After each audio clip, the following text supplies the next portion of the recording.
Human insulin. Today we will see the topic that is human insulin. Here is the introduction about the insulin. Insulin is a polypeptide hormone produced by beta cells of Langerhans of pancreas.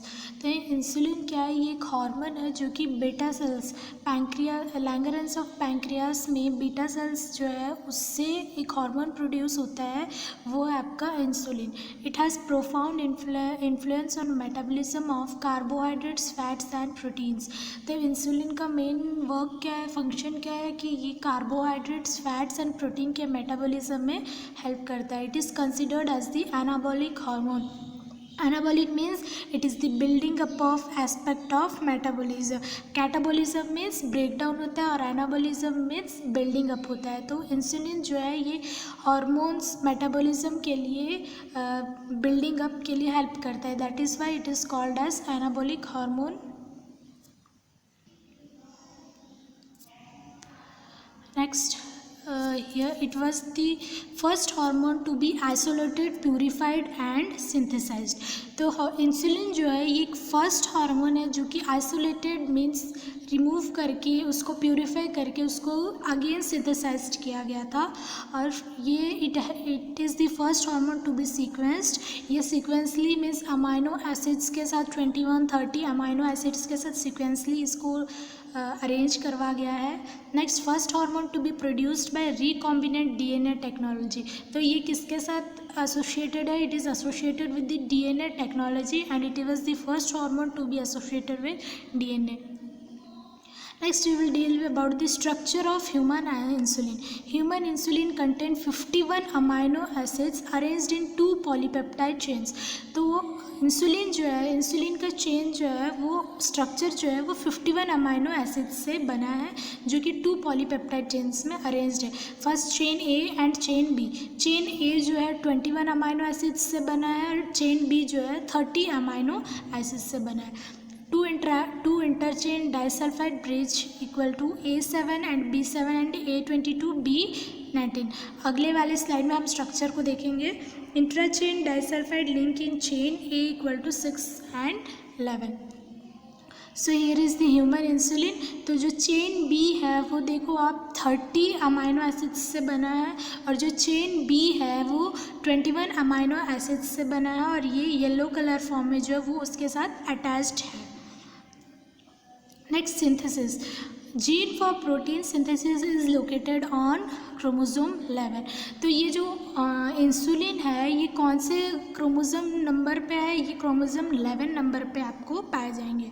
Produced from beta cells of Langerhans of pancreas. As we saw before that insulin has been produced from the beta cells of pancreas. तो Langerhans of pancreas में जो beta cells रहते हैं, beta cells से hormone release होते हैं, उसको बोलते हैं insulin. Synthesis involve 2 precursors. Precursors means a thing that comes before another of the same kind. मतलब ये है कि सेम कोई भी चीज़, सेम चीज़ कुछ देर पहले बाद आने से पहले उसी के जैसे सेम आपको कुछ देर पहले आता है. तो वो है आपका thing that comes before another of the same kind. एक ही जैसा 2 बार आना उसको बोलते हैं प्रीकर्सर. तो यहाँ पे 2 है, pro insulin and pro insulin. These are sequentially degraded to form the active hormone insulin and connecting peptide. तो ये जो अमाइनो एसिड्स का जो चेन बना है ये धीरे धीरे डिग्रेडेड मीन्स ब्रेक डाउन होता है ताकि आपको एक्टिव हार्मोन इंसुलिन प्रोड्यूस हो सके. C peptide has no biological activity, however its estimation in plasma serves as the useful index for endogenous production of insulin. तो सी पेप्टाइड जो है वो ज़्यादा यूजफुल नहीं है, लेकिन फिर भी ये जो इंसुलिन प्रोडक्शन के लिए कुछ टाइम तक ये इफेक्टफुल है. Next, in beta cells, insulin combines with zinc to form a complex and stored in granules. तो बीटा सेल्स जो पैंक्रियास लैंगरहंस ऑफ पैंक्रियास में जो बीटा सेल्स है, उस बीटा सेल्स में जो इंसुलिन पाए जाते हैं वो क्या करता है, वो जिंक के साथ कंबाइन फॉर्म होके ग्रेन्यूल्स में स्टोर हो जाता है, ग्रेन्यूल फॉर्म में स्टोर हो जाता है. मीन्स जो इंसुलिन है, जैसे मैंने बोला था कि बीटा सेल्स से इंसुलिन फॉर्म प्रोडक्शन होता है, तो वैसे ही जो बीटा सेल्स से इंसुलिन प्रोडक्शन होता है वो इंसुलिन क्या करता है, जिंक के साथ कंबाइन कंबाइन होकर एक कॉम्प्लेक्स फॉर्म करता है जो कि ग्रेन्यूल्स फॉर्म में स्टोर हो जाता है। Next, about 40 to 50 unit secreted daily by human pancreas. तो डेली जो है ह्यूमन पैंक्रियास से 40 to 50 units insulin daily secrete होता है। नॉर्मल वैल्यू है इसका 20 to 30 micro unit per ml। तो नॉर्मल वैल्यू क्या है 20 to 30 micro unit per ml। Here is the factors increasing the secretion. So यहाँ पे कुछ फैक्टर्स है जो कि इंसुलिन इंक्रीज़ करता है, वो है voltage dependent, calcium channel, incretin receptor, insulin C peptide, secretory granules, glucose, mitochondria, ATP sensitive, potassium channels, depolarisation also occurs. तो ये सारे चीज़ क्या करता है, इंसुलिन को सिक्रेट करने के लिए फैक्टर्स है ये। Next is mechanism of action of insulin. तो एक्शन इंसुलिन जो है वो कैसे एक्ट करता है, insulin receptor mediated signal transduction.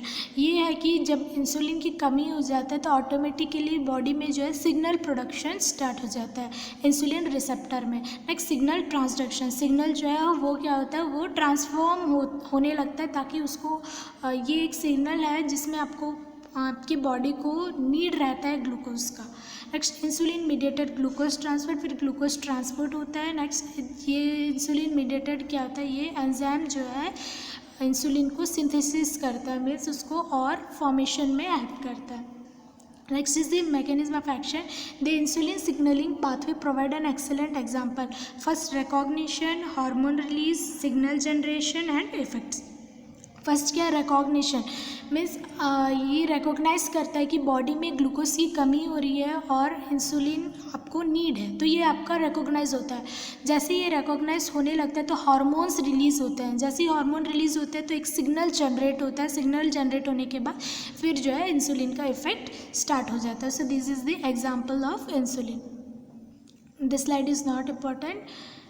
Next is insulin induces तो इंसुलिन इंड्यूसेस इंसुलिन प्रोडक्शन में क्या क्या हेल्प करते हैं, glucokinase, pyruvate kinase, phosphofructokinase, acetyl coenzyme, carboxylase. Next insulin represses, उसको रिप्रेस इंसुलिन को कौन से एंजाइम्स रिप्रेस करते हैं, वो है glucose 6p, phosphoenol, pyruvate carboxy kinase and fructose 6p। So these are the induces and represses of insulin.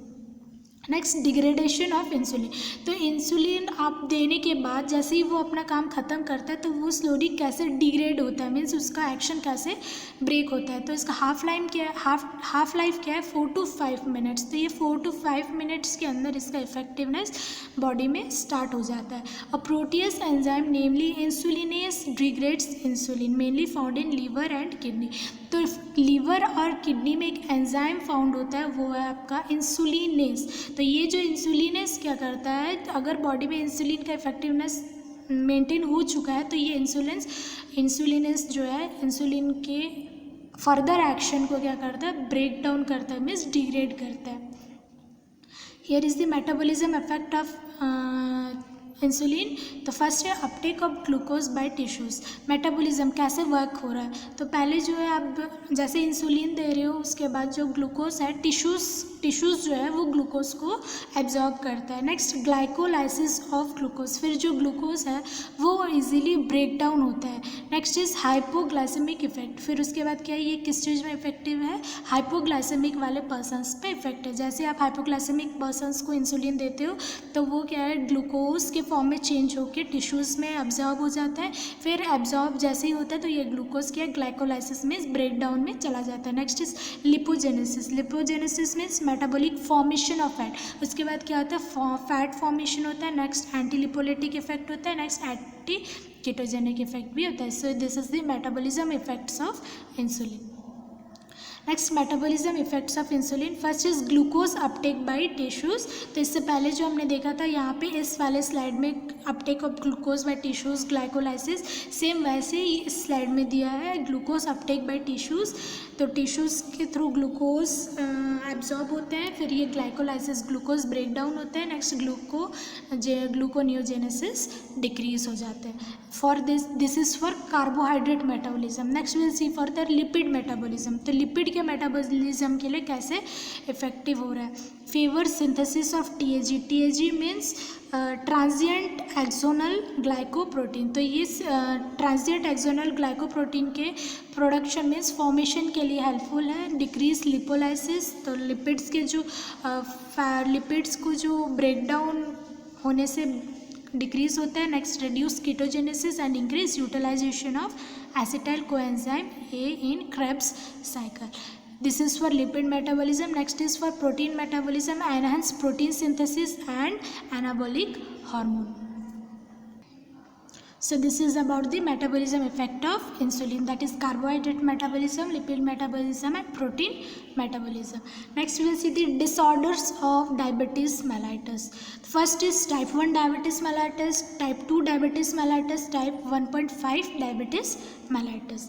First, resistance, insulin resistance. What do you mean by insulin resistance? It is a pathological condition in which cells fail to respond normally to the hormone insulin. तो insulin resistance एक pathological condition है जिसमें कि जो आपके cells हैं वो insulin को हार्मोन इंसुलिन जो है उसको रेस्पॉन्ड करने में फेल हो जाते हैं। मीन्स उसको सेल्स जो है वो इंसुलिन को एब्जॉर्ब ठीक से नहीं कर पाते। Next, measuring insulin resistance, hyper insulinaemic euglycaemic clamp, modified insulin suppression test, HOMA homeostatic model assessment, और वी कैन से क्विकी that is quantitative insulin sensitive check index. तो ये सारे जो है टेस्ट है ताकि इंसुलिन रेजिस्टेंस, आपके बॉडी में इंसुलिन रेजिस्टेंस कौन से प्रोसेस तक है या फिर कौन से लेवल तक है उसको असेस एनालाइज करने के लिए ये सारे टेस्ट किए जाते हैं। Next, analysis for the diagnosis and monitoring of diabetes status. तो पर्सन के बॉडी में डायबिटीज़ का कौन से स्टेज में कौन से स्टेटस में है उसको एनालाइज करने के लिए ये कुछ टेस्ट है। फर्स्ट है blood glucose test, OGTS that is oral glucose tolerance test, glycated HB, urine glucose and serum insulin and C-peptide. So these are the diagnostic tests. Next, approaches to preventing diabetes. What are the approaches? तो आपको क्या क्या कर रहा है diabetes को prevent करने के लिए। फर्स्ट, फिजिकल एक्टिविटी, जो भी आपका फिजिकल एक्टिविटी है वो नॉर्मल वे में मेंटेन करके चलना है आपको। लाइफस्टाइल चेंजेस, नॉर्मल जो फूड है, एनवायरनमेंट है, सराउंडिंग है, ये सारी चीज़ आपको टोटली चेंज करना है। जैसे एक्सरसाइज करनी है आपको, प्रॉपर एक्सरसाइज लेना है, नॉर्मल फूड लेना है, ज़्यादा फैट फूड्स नहीं लेना है, ज़्यादा स्वीट फूड्स नहीं लेना है। तो ये सारी चीज़ करोगे लाइफस्टाइल चेंजेस तो there will be prevention of diabetes. Next, mental stress handling, जो भी मेंटल स्ट्रेस हो रहा है उस स्ट्रेस को प्रॉपरली हैंडल करना है। हाइपोग्लाइसेमिक ड्रग्स और इंसुलिन। फिर उसके बाद क्या है, आपको अगर डायबिटीज़ हुआ है तो आपको जो ओरल हाइपोग्लाइसेमिक ड्रग्स और insulin you have to take. So these are the approaches to prevent the diabetes. So here are the drugs: sulfonylureas, biguanides, phenylalanine analogs, thiazolidinedines and insulin. तो ये ड्रग्स है जो कि हम ओरल हाइपोग्लाइसेमिक वाले topics पे पढ़ेंगे, डील करेंगे ये ड्रग्स के बारे में. Next, this is the human insulin chain, that is A chain and B chain. Here are main types of insulin preparations. तो ये है आपके इंसुलिन प्रिपरेशंस. तो फर्स्ट है type rapid acting insulin analogue. Onset है इसका, मीन्स कितने time में ये वर्क करेगा. 5 to 15 मिनट्स के अंदर ये एक्ट करता है. पीक है इसका 30 to 60 मिनट्स, 30 to 60 मिनट्स तक जा सकता है इसका वर्किंग का स्टेज. और ड्यूरेशन है 2 to 5 hours and comments can be injected at the start of a meal. तो जैसे ही मील स्टार्ट करने का टाइम रहेगा उससे पहले ही आप रैपिड एक्टिंग इंसुलिन दे सकते हैं. Next, short acting insulin, that is onset is 30 minutes, peak is 1 to 3 hours and duration is 4 to 8 hours. Usually injected 15 to 30 minutes before a meal clear solution. तो ये short acting insulin जो है ये आप 15 से आधे घंटे पहले मील्स देने, कोई भी पर्सन को मील्स देने से पहले ही 15 to 30 minutes before you have to give this drug. Next, intermediate or long acting insulin, that is onset is 1 to 2 hours, peak is 4 to 8 hours, duration is 8 to 12 hours, used to control glucose levels between meals, may be combined with short acting insulin. तो intermediate acting जो है आप ये meals के बीच बीच में आप units के according आपको देना है. Next, long acting insulin analogue, it onset is 30 to 60 minutes, peak is there is no peak, duration is 16 to 24 hours and usually taken once a daily. तो ये जो लॉन्ग एक्टिंग इंसुलिन एनालॉग है ये आप दिन में एक बार दोगे कोई भी टाइम तो ये सेट रहेगा. So these are the types of insulin preparations. Thank you.